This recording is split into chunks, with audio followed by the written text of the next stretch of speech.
আসসালামু আলাইকুম সবাইকে। সবাই কেমন আছেন? আশা করি সবাই ভালো আছেন। আলহামদুলিল্লাহ আমরাও ভালো আছি।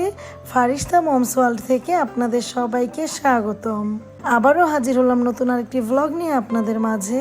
আশা করি ভ্লগটি ভালো লাগবে, আর ভালো লাগলে লাইক, কমেন্ট, সাবস্ক্রাইব করে পাশেই থাকবেন। আজকে আমি বৃহস্পতিবার রাত থেকে ব্লগটি স্টার্ট করেছি। আপনাদের ভাইয়া ঢাকা থেকে এসেছে আর ফারিস্তার জন্য কমলা আর পেয়ারা ওর সেরেলাক আর দুধ এনেছে। প্রতিটা সপ্তাহে যখন আসে তখনই কিন্তু কিছু না কিছু আনবে, সে কখনোই খালি হাতে আসতে পারে না। যখন আমার ফারিস্তা ছিল না তখনও কিন্তু সেম ভাবে কিছু না কিছু নিয়ে আসতো। যাই হোক, এই তো জামা কাপড়গুলো দেখতে পাচ্ছেন, এগুলো কিন্তু আমি বেড়াতে যাব আগামীকাল, এর জন্যই সবকিছু রেডি করছি। ফলগুলো গুছিয়ে রাতের খাবার খেয়ে কিন্তু আমি দেরি করিনি, আমি গুছাতে চলে এসেছি। আলমারি থেকে ফারিস্তার কাপড় চোপড় আর আমি কি পরবো ওইগুলোই নিচ্ছি। আর এই তো লাল ড্রেসটা দেখতে পাচ্ছেন, এটা কিন্তু আমি আমার আনায়া মামনির কেক যখন কাটবে তখন পরবো। আনায়ার বার্থডে উপলক্ষে আমরা সবাই কিন্তু একরকম লাল না হলেও লালের মধ্যে মেরুন, লাল এরকম কাছাকাছি ড্রেসই পরবো, যেহেতু আনায়ার ড্রেসটা মেরুন কালার। আর ফারিস্তার জন্য ওর মাম্মু আড়ং থেকে একটা ড্রেস কিনে দিয়েছে, সেটাও আপনাদের সাথে শেয়ার করব।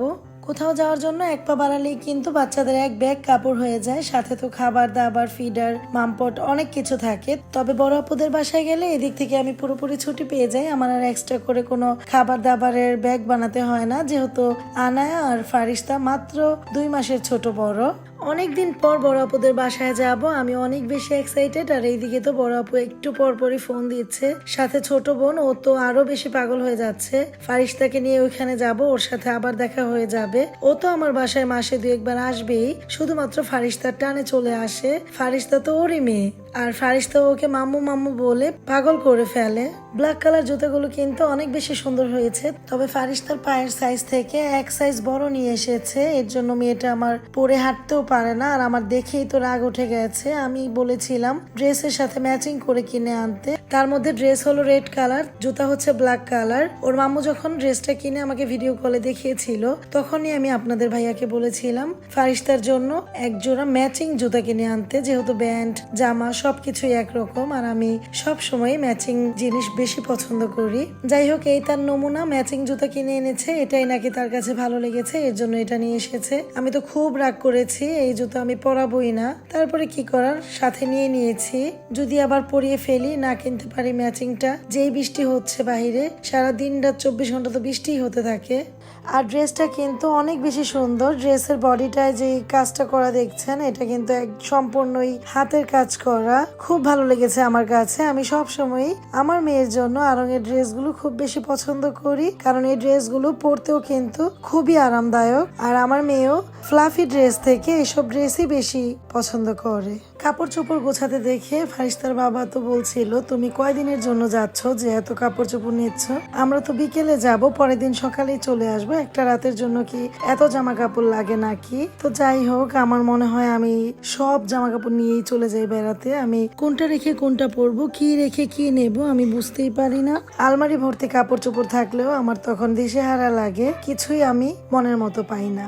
আমার প্রয়োজনীয় টুকিটাকি মেকআপ নিয়ে নিয়েছি, ওরকম কিছুই নিইনি, যেহেতু এখানে আমার ছোট বোন আসবে। আমার ছোট বোন তো একদম সাজনী বুড়ি, কি বলবো, সাজতে খুবই বেশি পছন্দ করে আর ওর কাছে সবকিছুই আছে, এর জন্য আমি আর বেশি কিছু নিলাম না। ও যেহেতু আসবে, ওই তো আমাকে সুন্দর করে সাজিয়ে দেবে। ছোট্ট একটা চার্জার ফ্যানও নিয়ে নিলাম, ফারিস্তা যেহেতু বাচ্চা মানুষ, ও জ্যামে পড়লে ওর কষ্ট হতে পারে, এর জন্য চার্জার ফ্যানটাও আমি নিয়ে নিয়েছি। আমার বেড়াতে যাওয়ার জন্য যা যা লাগবে মোটামুটি সবকিছুই আমি গুছিয়ে নিলাম। আড়ংয়ের ব্যাগে যে ড্রেসগুলো দেখতে পাচ্ছেন আমার আর ফারিস্তার ড্রেস, কালকে যে ড্রেসটা পরে আপুর বাসায় যাব ওই ড্রেসগুলোই আমি অন্য একটা ব্যাগে গুছিয়ে রেখেছি, যেন গোছানো ব্যাগটা আর এলোমেলো না হয়। প্রতিদিন আমি সকাল সকাল ঘুম থেকে উঠি, তবে আজকে কিন্তু আরো অনেক বেশি সকালে উঠে গেছি, প্রায় 5টা 5:30টার দিকে আমার ঘুম ভেঙে গেছে। বড় আপুর বাসায় যাব, সারা রাত তো আমি ঠিক মতো ঘুমাতেই পারিনি সেই আনন্দে। আর এই তো আমি আজকে বলে দিয়েছিলাম মিমকেও অনেক তাড়াতাড়ি চলে আসতে, ও কিন্তু অনেক সকাল সকাল চলে এসেছে। তবে ঘুম থেকে উঠে কিন্তু আমি চাটা বানিয়েছি, আমি আমার শাশুড়ি দুইজনে মিলে চা খেলাম। আর দুপুরে রান্নার কিছুটা আয়োজন করতে করতে মিম চলে এসেছে, আর মিম কিন্তু বাকি আয়োজনগুলো করে দিয়েছে।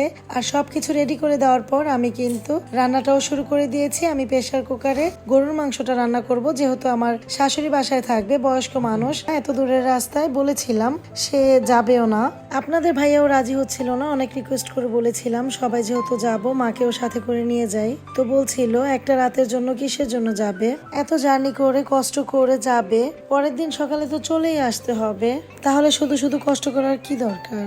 যাই হোক, আজকে আমি রান্না করব গরুর মাংস, পুঁটি মাছ, সাথে টাকি মাছের ভর্তা। তবে দুপুরে রান্না বললে ভুল হবে, আমি আপনাদের ভাইয়া কিন্তু সকালে খেয়ে তারপরে বের হব, আর বাকি যা থাকবে আমার শাশুড়ি খাবে। পরের দিন তো আমরা চলেই আসব, একদিন তার ভালো মতোই হয়ে যাবে। কোনো কিছু প্রয়োজন হলে আমার যা তো আছে সে তো সম্পূর্ণ খেয়াল রাখবে। আমার শাশুড়ির ভাগ্যটা কিন্তু অনেক ভালো, আমরা সব জায়গায় কিন্তু তাকে ভীষণ ভালোবাসি, অনেক সম্মান করি, অনেক খেয়াল রাখি। আমি কোথাও বেড়াতে যাব সেটা মনে করলেই আমার কাছে অনেক কাজ চলে আসে, আর কাজগুলোতে আমাকে ডাকতে থাকে, কি বলবো এটা রেখে ওটা করি, সবকিছু গুছাতে গুছাতে আমার অর্ধেক দিন পার হয়ে যায়। আর এর জন্যই কিন্তু আমি অনেক সকাল সকাল ঘুম থেকে উঠে গেছি, যেহেতু আমার রান্না করে যেতে হবে, তার সাথে বাসার সবকিছু গুছিয়ে রেখে যেতে হবে, আর কোনো কিছু এলোমেলো রেখে আমি যেন বাসা থেকে বের হতে পারি না। সবকিছু আমার পরিপাটি করে তারপরে বেড়াতে যেতে হবে, যেন আমি এসে বাসাটা খুব সুন্দরভাবেই পাই। গরুর মাংসটা প্রেসার কুকারে ছিটি দেওয়া হয়ে গেছে, আমি অন্য একটা কড়াইতে ঢেলে ভালো করে ভুনা করে নেব। আর এইদিকে আমার টাকি মাছটাও আমি সুন্দর করে কাটাগুলো বেছে নিয়েছি, আর এখন আমি হামানদিস্তা দিয়ে ভালো করে ভর্তাটা বানিয়ে নেব। আজকে ভয়েস দেওয়ার সময় ফারিস্তা মনে অনেক বেশি বিরক্ত করছিল, কিছুতেই কথা শুনছিল না, এর জন্য অনেক আউট নয়েজ শোনা যাচ্ছে। আপনাদের কাছে একটু যদি খারাপ লেগে থাকে তাহলে অবশ্যই ক্ষমা সুন্দর দৃষ্টিতে দেখবেন। ভিডিওটা যদি আপনাদের কাছে কোনো অংশ একটু ভালো লেগে থাকে তাহলে প্লিজ একটা লাইক, কমেন্ট, সাবস্ক্রাইব করে পাশেই থাকবেন। টাকি মাছের ভর্তাটাও আমার বানানো হয়ে গেছে, সবকিছু আমি টেবিলে সার্ভ করে দিয়েছি, এখন যার যেমন ইচ্ছে খেয়ে নেবে। যেহেতু আমি প্রচুর ব্যস্ত, আমার আরো অনেক কাজ বাকি আছে, আমি অনেক তাড়াহুড়া করে রান্নাটা শেষ করেছি বাকি কাজগুলো করার জন্য। আমি রান্না করার সময় কিন্তু আমার শাশুড়ি বারবার বলছিল আমার জন্য কিছু রান্না করো না, আমি ওই ঘরেই খেয়ে নেব। তবে আমি ভাবছিলাম মায়ের জন্য একটু গরুর মাংস ভুনা করে রেখে যাই, তাহলে তার ভালো লাগবে।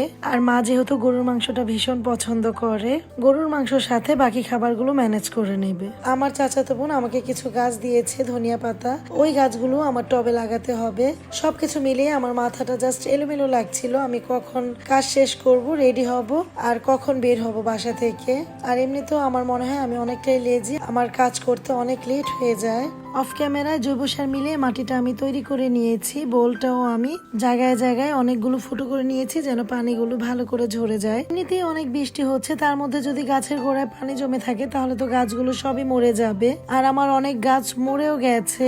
এত বৃষ্টিতে আসলে আমাদের অনেক প্রবলেম হয়ে যাচ্ছে, আল্লাহর রহমত বৃষ্টি, আর এই রহমতের বৃষ্টির কারণেই কিন্তু অনেক ক্ষয়ক্ষতি হয়ে যাচ্ছে, সবকিছুর অনেক দাম বেড়ে গেছে এই বৃষ্টির কারণে। যাই হোক, এক এক করে সবগুলো গাছে আমি বোনা শেষ করে চলে এসেছি পাখির কাছে। পাখির খাঁচাটা মিম পরিষ্কার করে দিয়েছে, পাখিকে আমি খাবার দিয়ে তারপর বাইরের ভিউটা আপনাদের সাথে একটু দেখিয়ে দিলাম। দেখুন কত বৃষ্টি হচ্ছে, অনেক বৃষ্টি হচ্ছে, ক্যামেরায় অতটা বোঝা যায় না। আর আমি অনেক সুন্দর করে রেডি হয়ে গিয়েছি আপুর বাসায় যাওয়ার জন্য, ফারিস্তা, আপনাদের ভাইয়া সবাই রেডি। আর এই মুহূর্তে আমি আয়নার সামনে একটু ঢং করছিলাম আর ভিডিও করছিলাম, সেটাও আপনাদের সাথে একটু শেয়ার করলাম। আজকে মনে হয় আমাকে একটু সুন্দর লাগছে, যেহেতু বারবার আপনাদের ভাইয়া আমার দিকে তাকাচ্ছিল।